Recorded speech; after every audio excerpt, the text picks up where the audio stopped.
Hi, my name is Rebecca Hoggard, and I am here to discuss with you the research project that I conducted during my time in the course EDCI 636, Educator as a Researcher. So throughout the process, I'm going to be looking specifically at my research and what I did during that process, what tools I used, and how it actually turned out. My research question was, what are the effects of practicing math facts 15 minutes daily in a small group setting on student math facts skills? The reason that I did this was because I was seeing a lot of problems in my classroom with the math facts. So basically, we would be spending, 2 minutes, 1 minute, 2 minutes trying to figure out what a simple math fact was, and we were wasting time on the actual process and computation of that. This was something that I was seeing in my classroom and the other second grade classrooms as well. So I decided that this was very important and that it's something that I wanted to investigate. Taking a look at my methodology or the methods that I used in taking the research. I used my own class, my own second grade class. There were originally 15 students, and this year I've actually had a large influx of students in my class. So the research was actually done with 13 students. So the second graders range from 7 to 8 years old, and I was the researcher, and I was the only one involved in this study besides the students. So all of this was taking place in my classroom at Golden Acres Elementary. So the problem, like I had mentioned, was just that the students were not able to exhibit an understanding of math facts, and it was affecting their other processing skills. So for 2 weeks, explicitly, I was looking at the processes of math facts. So I was looking at what processes they could be using to help them understand. I did a lot of investigations on the different tools that I could use. And so I'm going to be showing you some of the tools that I used in my own classroom, and that included manipulatives that the district offered.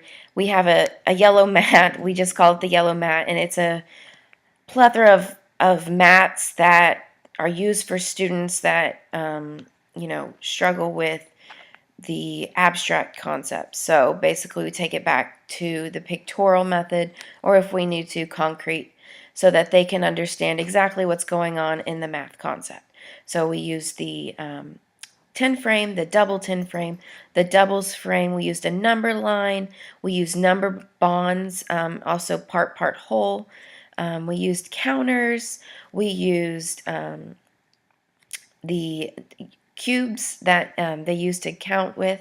And so we used a number of tools, and I'm going to be showing you some of those that really helped us in our research. And so basically, every day these students would be receiving instruction, small group instruction, for 15 minutes a day, specifically in math facts. So any of these different things that I just mentioned. So we did doubles plus one, we did the number bonds. Any of those activities were used throughout the weeks that we did the research, and we only had a short period of time just with scheduling conflicts and spring break and all that. So we only had 2 weeks to actually complete the research, but there was definitely positive relationship between the instruction and the research that we found. So basically, these tools that we used helped the students in their math facts. The way that we assessed the results would be that we took a pre-test, a pre-assessment, where the students did 100 basic math fact problems. And so they were given 5 minutes to do this, and they had to answer as many as they could. And then we did that again at the end of the 2 weeks, and we saw how much they increased in their math facts. processing ability. This is our number line. It's a part of our yellow mat that we use at our district, and it's very helpful in helping with the math facts. This is our part whole map. We use it pretty frequently in second grade, and we also have a mini version of that where the kids can take the cards back to their seats, or they can work with them at their seat at the table to work on math facts. This is actually our doubles 10 frame.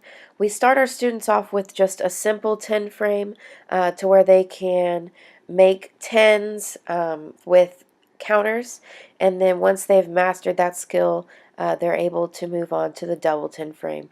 The next few pictures that you'll actually see students working on the 10 frames, the simple 10 frames, not the double 10 frames.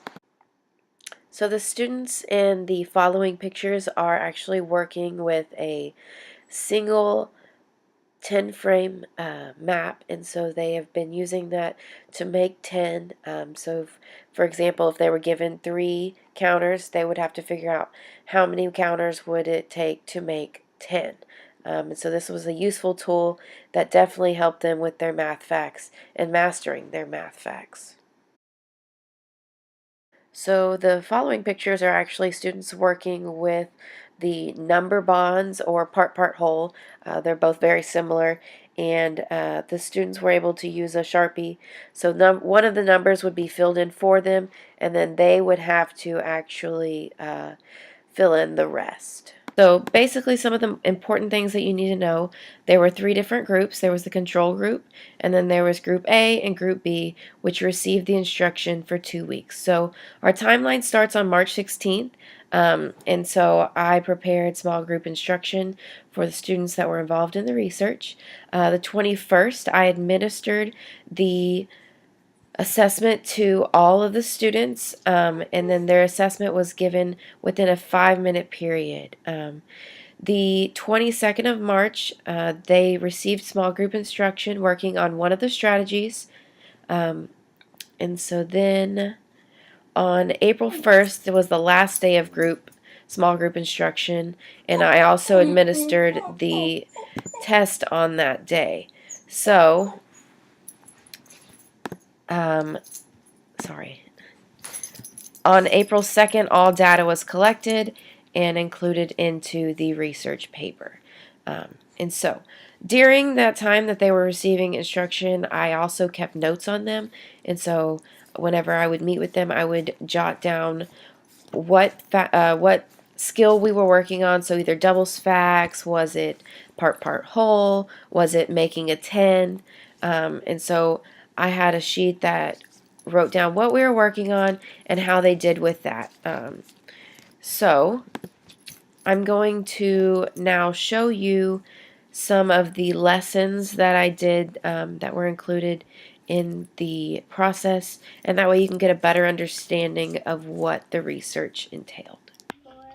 And how many yellow? Okay, so when we had 4, we realized it only took us how many more to get to 10? 6, okay? So now we're going to write a number sentence for the problem that we have on our work map, okay? So, what would our number sentence be for 4 plus 6 equals 10. 10. Very good. So go ahead and write that. 4. That's fine. That's fine.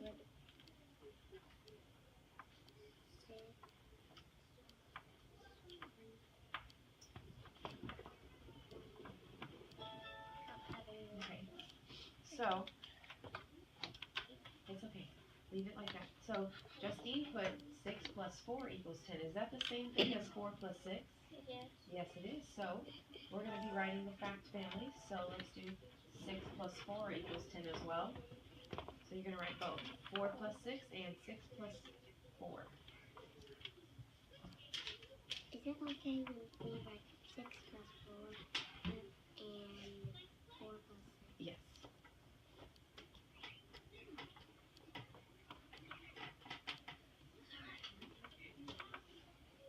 Okay. Now, what subtraction problem we use with the numbers that we have on our map? 6 minus 4. Okay, well, we have a total. What's our total right now? 10. 10. Okay, so we're going to start with the number 10. Okay, so what could our So you were able to see one of the lessons that I actually implemented into the small group instruction. Uh, in that specific group, we were working on fact families, and so we were working on fact families with the mats. And so this was probably about a week or so into our instruction. So they had mastered the 10 frame, but they now were working on fact families with the 10 frames. And the fact families definitely helped my students with their math fact knowledge. So here are the results for our research project. The students took the initial assessment of 100 problems, 100 math fact problems, single digit, and they had 5 minutes to complete that assessment. So we recorded those results and decided how many they got correct. Then they received the instruction throughout the 2 weeks, or they did not if they were in the control group. And then they took the post assessment where they were again tested on the 100 math fact problems, and they only had 5 minutes to complete that. So experimental group A increased by 13.25%. So they increased on average about 13 problems in their ability to answer those problems.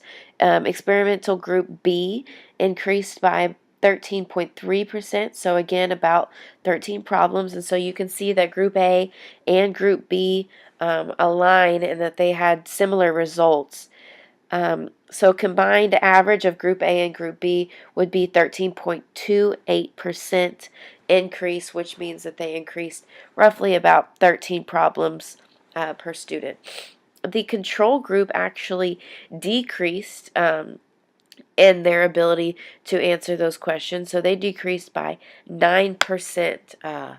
So the control group obviously did not receive any instruction in the math facts. So these students were working on other assignments while these students, the experimental group, were working on our math fact instruction. Both students, or all students, received the normal activities. Just the control group would work a little bit longer or on different things, but they did not work on math fact practice.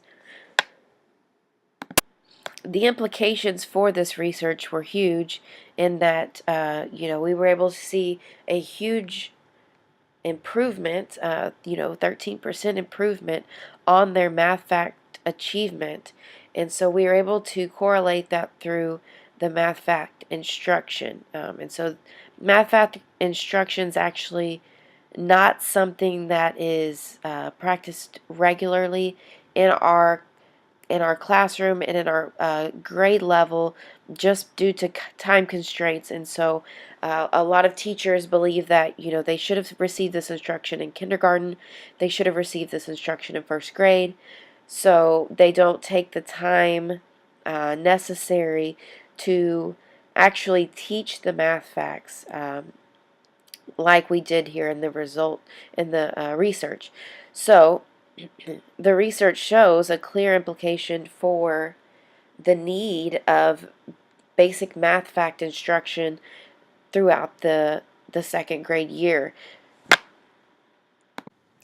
So the research that was conducted and the results that were found are going to be crucial for our second grade team, and also for our kindergarten, first grade teams, and also for our administration.